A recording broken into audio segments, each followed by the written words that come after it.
Hello, my friends, and welcome back to my channel, and welcome to September's How to Kill a Kit with Style wrap-up. So, if you recall, what I did for my kit was a little bit different this month in that I got all sorts or quite a few of my Simple Stories collections that I had used but had not used enough. And I got quite a few of them out, and I sort of nicknamed it Simple Stories September, as well as How to Kill a Kit with Style. And I'll put that video just in case you missed it so that you can see where we started from. I'll put that up in one of those little cards here in the corner. So I'm quite happy with what I got done for my How to Kill a Kit with Style in September and Simple Stories September. I got 9 layouts done. So that is pretty much half of all of the projects that I did in September used my How to Kill a Kit with Style items. So that makes me happy, but you're going to see in a few minutes that I still have a lot left, but pretty much no paper. So I'm going to address that in my wrap up. So let's have a quick look at the layout. They all have a video. So if you go into my September playlist, you will find all of my projects, including these. And later today, I will do the full layout share for the month because I think I got 18 or maybe even 19 projects done. This is the last layout that you would have seen this month. It was from my Dottie About Flair DT assignment on the 29th, so just yesterday. And I used the Indigo Gardens for this one, even did a little fussy cutting, some Bramble Fox bits, as well as the Dottie About Flair bits, of course, and just recording the Queen here with her corgis. And I want to, of course, I'm recording the historical event and aspect, but I do want to get some of these more, I'm not sure mundane is the word, but everyday lovely moments or things that sort of characterized, I suppose, Her Majesty. And I'm an animal lover as well, so I definitely don't want to forget that she was as well. And hopefully I'll get a layout up about her love of horses as well at some point. So this one is using the Weathered Garden. And this was for Everyday Inspiration on the 15th. And I took, I used the inspiration piece for my photo, some gold thickers. Very simple layout this is, but I love it. A little bit of torn edges here. My sort of half and half type design, or a cross between half and half and 1/3, 2/3, depending on where the tearing finishes, and some lovely flare bits along the torn edges. And I think that day the Scraptember prompt was rainbow, which is why I use these lovely rainbow flare. Again, this was Weathered Gardens. And this was for Stiga Mom Scraps DT project on the 17th. This will be going into the lovely Chloe's album. And some JD 3D bits on here, which is something new for me. A little bit of packaging technique on the background.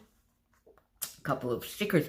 So you're going to see something in common here in terms of die cuts and stickers and that go with the collections. I have some on all of the layouts, but not a tremendous amount, and that I think is because I also use, of course, some acrylic pieces, some flare, some sequins on the majority of my layout. So I'm finding, and I like dimension.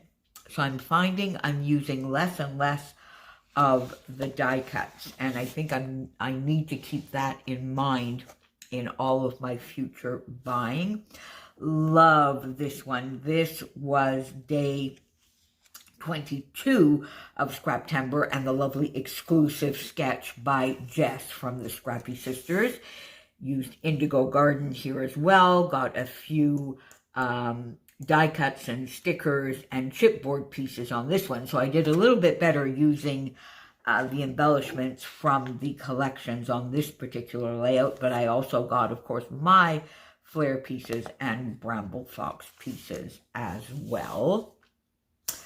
Again, a Spiegel Mom Scraps DT layout. This was on the 4th, and I love this. I actually used my craft knife and cut along the floral and foliage areas of this lovely paper, tucked my photo in there, and then did two sort of mats to make it look like, you know, they were coming out of a file folder, and I love, love, love that. Got one of the dimensional stickers used on this, a piece of chipboard, as well as a couple of die cuts.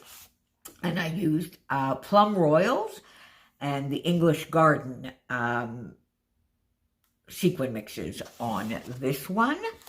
This I went and used Hearth and Home from Simple Stories as well.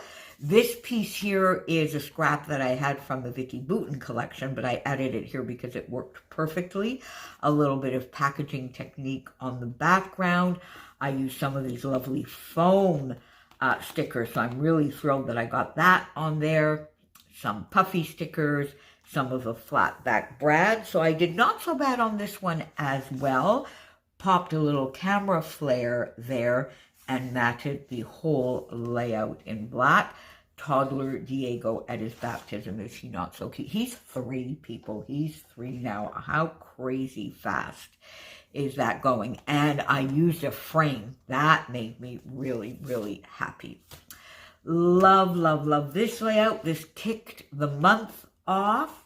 And used, of course, the Weathered Gardens and this gorgeous sketch that Christy from Christy's Beautiful Life had put in the 30 Days of Sketches Facebook group as sort of just a fun little challenge for people to use the sketch. And I think she even had a giveaway through the entire month of August.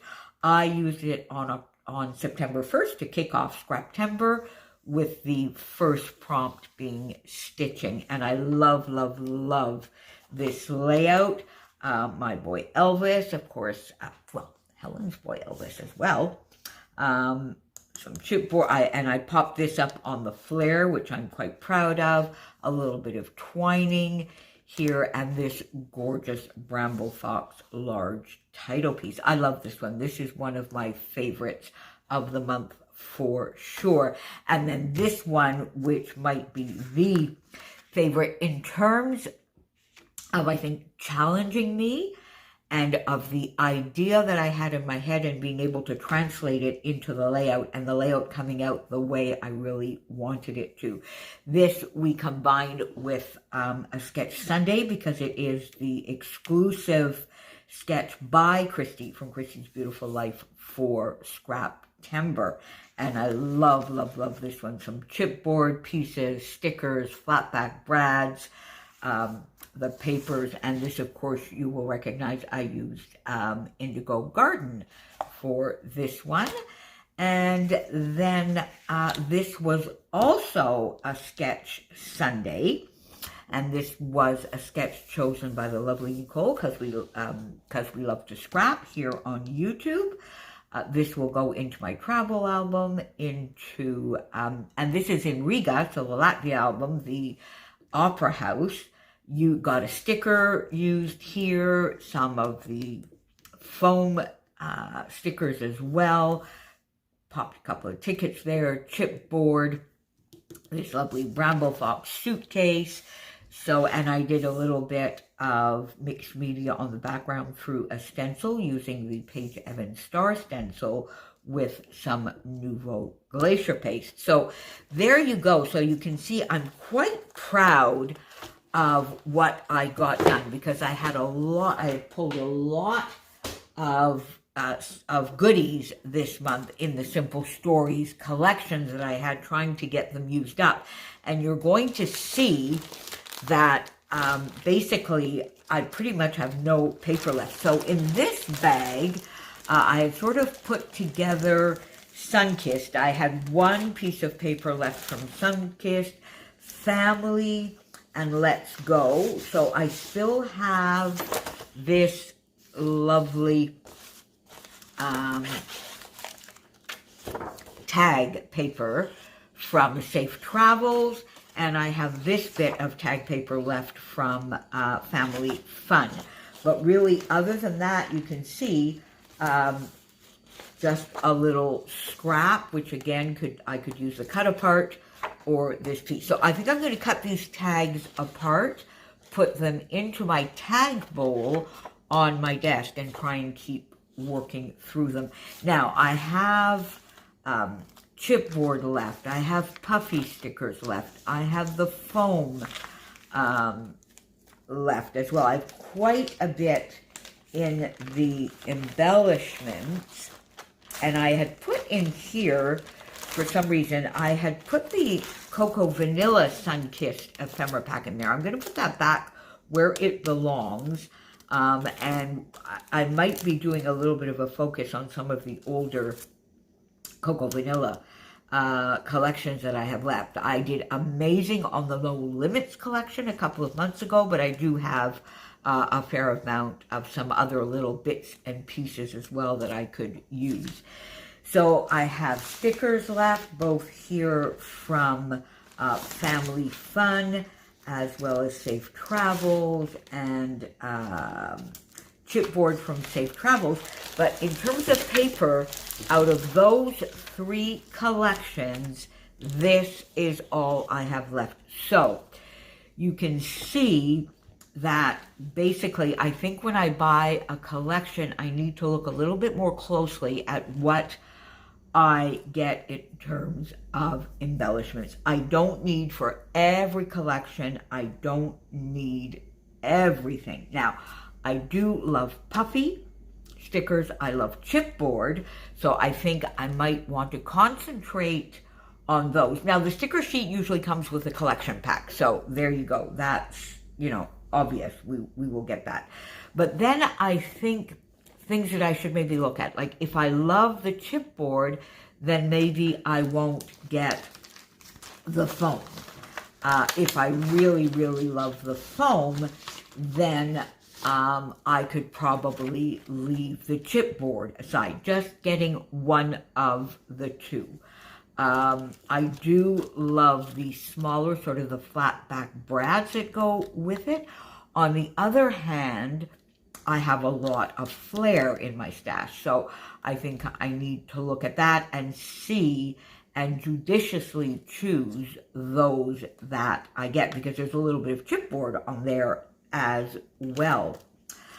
I think in most cases, since I will have the sticker sheet, I can probably forego the die cuts, because I always have tons of the die cuts left over. So that's a little bit, and you're going to see as we go along that just gets truer and truer. So I think it's time to sort of de-kit and re-kit this, sort of maybe pair this. I do have, now I'm debating for October whether I'm going to continue a little bit with the Simple Stories focused. I have a lot of Lemon Twist. I don't know, I think I might pop a quick message over to the lovely Scylla and see. I might, with the Lemon Twist, I might actually join the Collection Obsession series and focus on that and add a few things, because you're going to see, okay, this is those collections. Oh, making mess everywhere. Now, if you look here, I had Indigo Garden and Weathered Garden together. Now, I have a lot, again, the same principle, I have a lot of die cuts left, tons of die cuts left. But you can see here some of the gorgeous yellows in here and in the chipboard clusters. I don't think I will buy these again. I love the chipboard, but I find these chipboard clusters, if they come in other collections, first time I did buy them, I find them very, very large and maybe a little bit difficult to use unless I sort of pop. Quite frankly, I think if you take something like this one here, let me show you what I'm thinking. This I could use almost instead of a doily and sort of put a photo there. But now you see, if you look at this gorgeous color, this would pair perfectly with the Simple Vintage Lemon Twist, and I have tons of that left. So I might do something with that in October, either as part of How to Kill a Kit or separately, because I also have, I think, a very little bit of, is it Celebrate, I think, from Simple Stories. I think I might have just the collection pack, and therefore I could pair a lot of the family fun and safe travels bits that I have left over with that, and that could sort of feature in my How to Kill a Kit. So we'll have to see, because you can see here exactly the same philosophy. Now you see here I got the chipboard clusters as well as both ephemera packs. Too much. Don't need that. I will probably continue getting some of the floral packs because I do tend to use those more. Now, I do well, and I did well on chipboard. So, definitely going to continue this. And I don't have any foam stickers here, so maybe there weren't any, and that just reinforces, really just get one or the other. So, Simple Vintage, the Weathered Garden, I have this one title piece that I really want to use, and then just a few of these little hearts, pretty much used it all up. I had added the only piece I had from Garden District, and again, most of that is used up, so I'm thrilled there. And in the Indigo Garden, I'm quite happy, although in this pack over here, there are a few bits of these left, but I did quite well. So I do well on the chipboard. Now, you see here, I did use some of the decorative brads, flat-back brads that have a little bit of chipboard with them, but you see I bought two. I don't need to buy two. Remind me of that, my friend. So I think I really love the approach I took this month. And what I am taking away from that is definitely pare down the buying of embellishments a little bit. No, I know my style. I know what I love. Now, the Weathered Garden, on the other hand, now you see, this is all I have left. I only bought the one, and this is all I have left. So I do use them. One pack is definitely enough. And here again, I have little tiny scraps. In the pattern paper, I just have scraps left. I have no full sheets, and my scraps are not very big pieces at that. I think this might be the biggest, and this Indigo Garden? It is. But I had paired towards the end a lot of the Weathered Garden with it, because I found that parts of those collections went very well together. Now you see here, I have these layered stickers. Now again, if I get the chipboard, I don't think I need these. And I think, in fact, as much as I love dimension, I think these are a little too dimensional. And I do think, actually, that in a couple of cases, I did remove a layer or so in the ones that I used. And in paper, I have just a couple of the essentials left, too. In fact, I have the same ones. I have two of these sheets left for some reason. I don't quite know why. The Meadow and Primrose. So I have 2 of those. That is all I have left in 12 by 12. And then last but not least, exactly the same principle and philosophy with Hearth and Home. I did very well with the chipboard, not quite as well with these lovely foam stickers, although I did get a title out of them. So again, one or the other. I don't think I need to get both, because you can see here in this case, I have a lot of the foam left over, but I did use a lot more of the chipboard. Again, did not do very well with the bits and pieces, so the lesson is definitely learned there. Did quite well on these, and these I will continue getting. 1. Puffy stickers. I do love my puffy stickers. I don't need 2. I don't need 2. And I in fact, I don't really know why I bought 2. Maybe it was so that I could get up to the threshold of free shipping at Scrapbook Your Joy. I'm not so sure, because I really don't need 2. And these were not, they're puffy, but some of the puff was taken out. They're a little bit lack of quality control, I think, in this particular collection and the puffies. But you know, they're perfectly usable. And here again, exactly the same thing. Basically, no paper, but a few scraps. There we go. That I have left from this collection. It's fairly usable. I think I could probably get another layout out of this. I think I could. So let's see. So there you go, my friends. That is my September How to Kill a Kit with Style. I'm very happy with what I used. I like that kind of way that I put the kit together, working like doing a simple story September kind of thing. And I am grateful that I paid attention to what I was using, and therefore those little lessons learned. And I will see you back here, if not tomorrow, the day after, with How to Kill a Kit October planned. See you soon, my friends. Make sure, of course, oh my goodness me, let me not forget, make sure you pop on down below and see what everybody else did this month, as today and tomorrow they will also be putting up their How to Kill a Kit with Style wrap-ups. See you soon. Bye for now.